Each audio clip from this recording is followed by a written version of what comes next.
C'est un concours lancé par la ville de Cabourg pour la construction d'un pôle social et culturel. On a donc 2 ailes qui sont totalement, c'est ça la particularité du projet, qui sont totalement fermées sur l'extérieur et totalement ouvertes sur la place, l'un face à l'autre. Sur tous nos projets, on fait d'abord une première recherche vernaculaire, et on va dire, sur les savoir-faire locaux, la méthode de construction, des méthodes de construction locales. On s'est vite rendu compte qu'il y avait une usine de production de tuiles qui était à moins de 10 km. Donc c'était une évidence de partir sur un projet qui va utiliser au maximum ce produit, cette petite tuile. Le travail de cette petite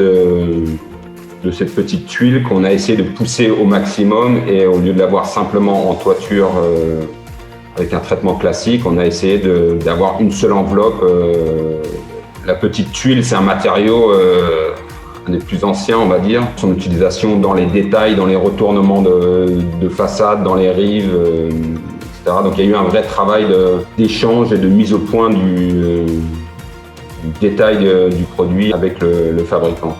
Écologiques, plutôt simples de mise en œuvre, qui sont pas trop technologiques, on va dire. Oui, on a continué à développer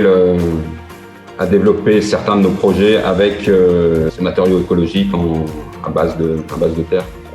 La tuile terre cuite peut initier de l'audace et des innovations en architecture, et pas seulement comme revêtement de façade, mais aussi comme fabrication d'une interface entre l'habitat, les équipements publics et l'espace public.